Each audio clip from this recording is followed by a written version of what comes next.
آج ہم آزمائش اور فتنے کے اس دور میں مبتلا ہیں. ایک انگلی کے نیچے، ایک انگلی کے نیچے، آپ کی ایک انگلی کے نیچے WhatsApp, Facebook, Twitter, YouTube, Dailymotion, Yahoo, Google, جتنے بھی سوشل میڈیا کے پلیٹ فارم ہیں ایک انگلی کے نیچے ہیں، اور آپ جو مرضی دیکھنا چاہیں، برہنہ عورت ہو یا عورتیں مردوں کو دیکھنا چاہیں، جو کچھ مرضی دیکھنا چاہیں گے ایک انگلی کے کلک کے نیچے موجود ہے.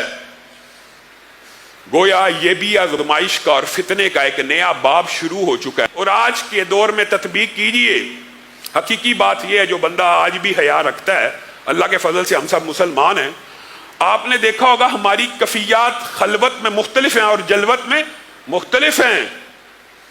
لوگوں کے سامنے ہم حاجی ہیں، نمازی ہیں، مولوی ہیں، علامہ ہیں، مفتی ہیں.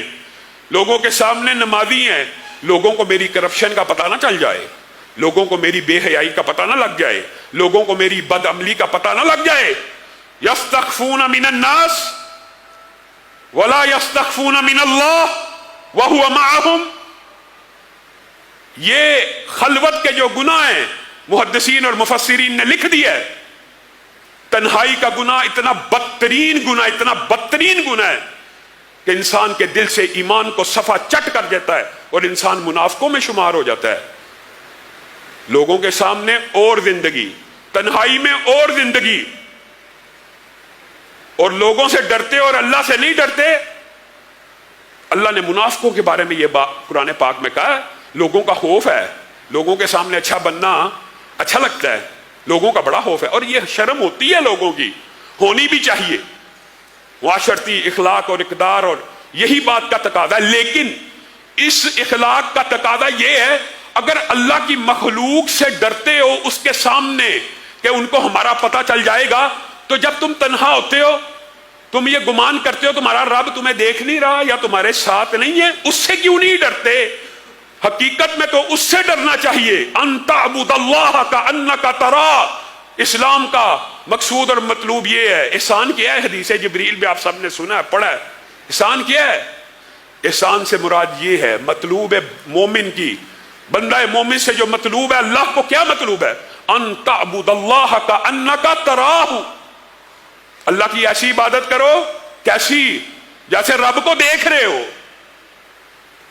فَإِن لَمْ تَكُنْ تَرَاهُ فَإِنَّهُ يَرَاكَ.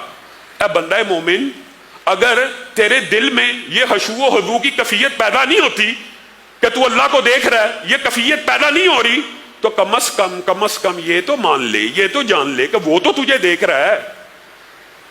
اس سے کیسے بچو گے؟ ان الذین یخشون ربهم بالغیب لہم مغفرۃ واجر کبیر. اور یہ بات بھی یاد رکھیے، تنہائی کے اندر انسان یوٹیوب پہ بیٹھا ہے، کئی مرتبہ ایسے پیج آٹومیٹک کھل جاتے ہیں، کئی مرتبہ ایسی فحش تصویریں آٹومیٹک آ جاتی ہیں، پھر ان کے اوپر نظر نہیں جمانی. پھر اگر ان کو کلوز کرو گے، ان کو بند کرو گے، بار بار اللہ کے خوف کی وجہ سے یہ ادراک اور شعور رکھتے ہوئے کہ ہمارا رب ہمارے ساتھ ہے، دیکھ رہا ہے، نوٹ کر رہا ہے. ان الذین یخشون ربهم بالغیب لہم مغفرۃ واجر کبیر. پھر ایسے ہی بندوں کے لیے اللہ تعالیٰ نے مغفرت بھی رکھی ہے اور اجر کبیر بھی رکھا ہے. جو اللہ سے غیب میں ڈرتے ہیں، بن دیکھے رب سے ڈرتے ہیں، اپنی تنہائیوں میں موقع بھی مل جائے بند کر دیا، کلوز کر دیا. بار بار جو یہ عمل کرتا ہے، وَمَن يَتَّقِ اللَّهَ يُكَفِّرْ عَنْهُ سَيِّئَاتِهِ وَيُعْظِمْ لَهُ أَجْرًا. جو اللہ سے ڈر جاتا ہے اللہ تعالیٰ اس کے سارے گناہوں کو معاف کر دیتے ہیں، سارے کے سارے گناہوں کو معاف کر دیتے ہیں، اور ان کے لیے بہترین اجر ہے. اور یہی صورت ملک میں ہے کہ ان کے لیے بہت بڑا اجر اللہ رب العزت نے تیار کیا. کن لوگوں کے لیے؟ حقیقت یہ ہے اگر ہماری خلوت ہماری جلوت کی طرح پکیدہ ہو جائے، اللہ کی قسم تب ہم ولی اللہ کہلانے کے حقدار ہیں. اور دھرتی کے اوپر ولی اللہ صرف وہی ہے جس کی تنہائیاں پاک ہیں. ہاں وہ ولی اللہ ہے جس کی تنہائی پاک ہے اور جس کی تنہائی گناہوں سے آلودہ ہے. وہ تہامہ پہاڑ جیسے اعمال لے کے آئے، جس کا وزن دیکھنے میں بہت زیادہ ہو، جو دیکھنے میں بہت ہی بڑے دکھتے ہوں. کل قیامت کے دن حضرت ثوبان کی حدیث میں یہ بات موجود ہے، ایسے ایسے لوگ آئیں گے